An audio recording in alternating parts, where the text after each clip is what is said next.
the reigning WDF Girls World Champion is Aurora Focusato, who's just qualified to return to Lakeside, but Giada here, and we will see Nicole Sescu-Gal next up. But we begin here. Paige won the ball, starts with an 83.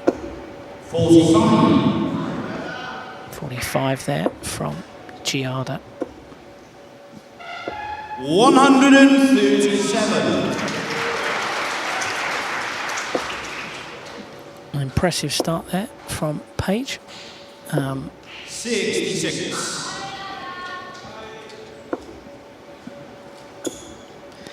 You know, I spoke on commentary yesterday when Paige won the World Open, her 13th WDF Youth Title of the Year, which is a staggering feat, Beau Greaves level of dominance.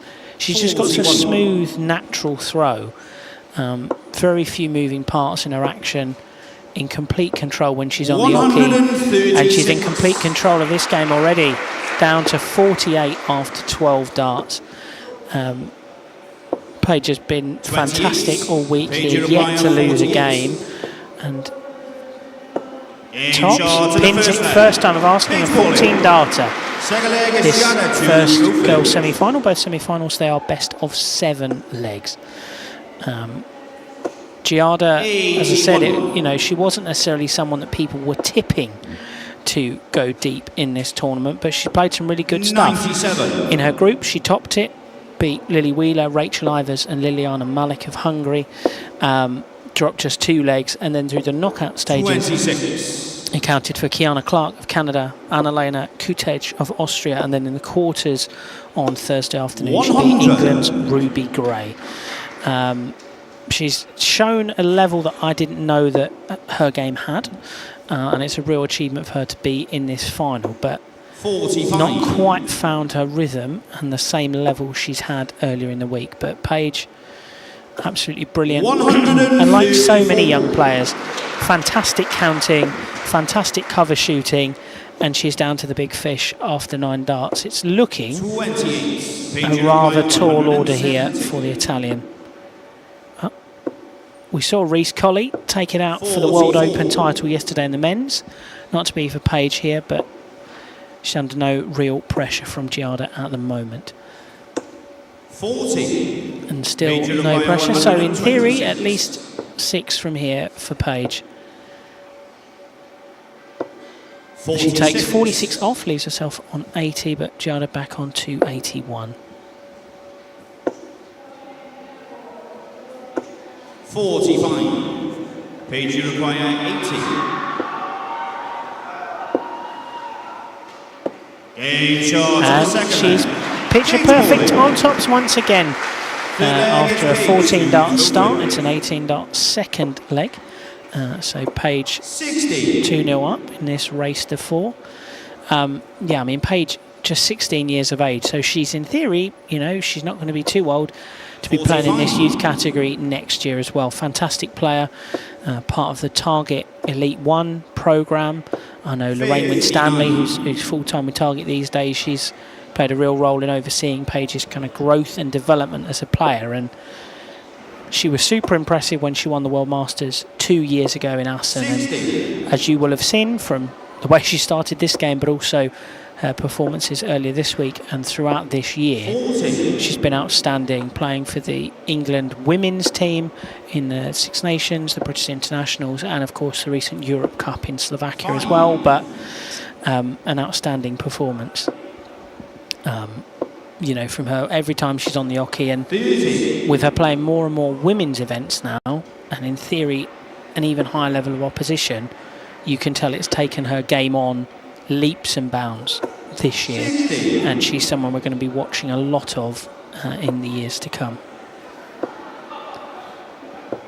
59.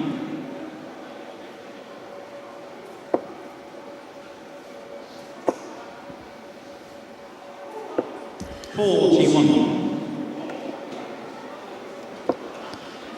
More pedestrian leg, this one from Paige. I say that. Classic commentator's curse. She fires in a 140 to take herself down to 113 after 6 visits. 60. Giada still not really finding her range. May well be that she's a little bit daunted by the experience.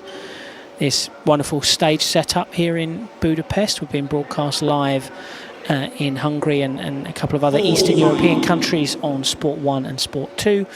And then, of course, you are with us on YouTube outside of those countries. But it's been a fantastic tournament for this young lady, who finds the treble 3, which leaves her on 65. Just having a think. Will she go for the bull? She does, only finds the 16, so she'll tidy that up. Well, maybe not. Leaves herself 35 when she comes back. That would have been a great way to find yourself in the game there, Giada, but unfortunately not to be. As for 17, which leaves her a double 9. 17. Not able to find it. This is a much more scratchy leg from Paige. The door open potentially for Giada to get a foothold in this one, but she can't find the lipstick, so she'll just want to try and put pressure on. 54 is over 62. Paige goes for the double 9 first time. We'll need to split.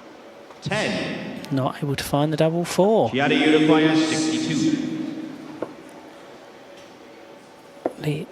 She'll get 1 dart at tops. Game shot. And she finds it. Giadi Macchi. An outstanding 62 finish there from Giada, considering the circumstances. First dart at double in the final. She's been nowhere near, but Paige made a bit of a mess of her finishing, and the young Italian capitalises, but not able to make the strongest start to this 4th leg. Paige goes down the bottom of the board. But, you know, I think it's fantastic for Italian darts that we've got 2 girls through to these stage semi-finals. We'll see young Nicole Sescu-Gal, who's in the World Open final as well yesterday. She'll be in the 2nd semi here. Very shortly against Scotland's Sophie McKinley, who, much like Paige, is another dominant force on the girls' circuit.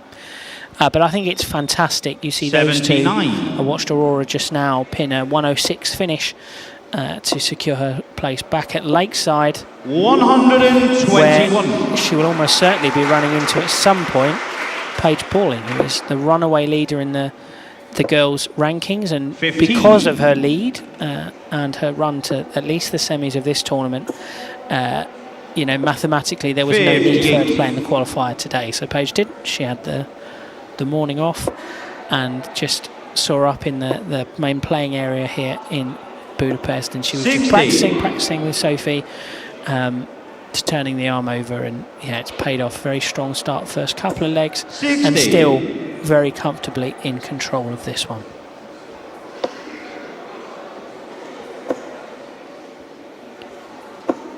$125. Paige by 140. Impressive 125 visit there for Giada. I'm sure that first leg getting it on the board will give her real confidence, because you know, I'm good for the game, but you see it with so many players. When you play on that big stage for the first time, the sense of occasion can really get to you. But once you've got the leg, the self-confidence will go up. I don't know how many more chances she will actually get in this 48. one. But Paige, she'll come back for tops unless Giada can find this 129. Not on now. 91. But she does leave herself well poised when she comes back. If she comes back, which she will. Paige high. 38. So Giada comes back for 38. She elects to split. 30. Just inside on both the 16 and the 8. So Paige comes back for tops, which was perfect in the first couple of legs, but evades her now, as does the double 10. Giada, you require 8. Yeah. Giada comes back for 8. No score. It's a wonderful double 18, but unfortunately not the double that she was looking for. So a reprieve for Paige there, who doesn't make the most of it. No score. Busting 20. So Giada, you require 8. another chance. This game becoming a lot more scrappy now, which, if you were to look at, you know, the averages and the averages these players consistently produce, a scrappier game is definitely going to give Giada a chance. But Paige, you don't win as many titles as she does without eventually finding the right doubles, and she pins 10s there to put herself within a leg 137. within a leg of the final later on tonight. It's Sophie McKinley or Nicole Sescu-Gal, Giada's compatriot from Italy. 81. Stronger start to this leg for Paige. Seems to be finding that scoring form that was so prodigious in the first couple of legs. 66. But this is a huge, you know, commendable performance for Giada, and also a real achievement for the Italian Federation 59. as well, who have put in real strides to support their players. We saw Francesco Raschini play at Lakeside a couple of years ago, you know, when they helped him travel the circuit, and he picked up a number of great results. And you see they've brought a strong youth contingent here for this World Masters. We've seen these, you know, Giada here, you'll see Nicole shortly, but also in the boys, Francesco Basili. He's very unlucky in all 3 tournaments not to get more reward for how well he's played, but Francesco's a fantastic young talent. Sure, someone will be seeing a lot more of 29. in the years to come. But it's, you know, it's testament to what a lot of the WDF's member countries are doing with supporting the next 81. generation. And, you know, you saw that in this year's tournament. We had more than double the number of boys from the last World Masters in Assen, and almost triple the number of girls, which is a hugely promising sign for the system. But another promising sign is Paige Pauling, who 60. leaves herself on tops when she comes back. Giada all the way back on 2-3-5, and she does find a treble with a second dart, 66. but not with the last. So she's not on a finish. 40. So 6 here for Paige at tops, but she And only needs 1. Pauling. As our wonderful Welsh colleague Gary Roderick announces her as the winner, 4-1, an average just shy of 67. Paige will be back.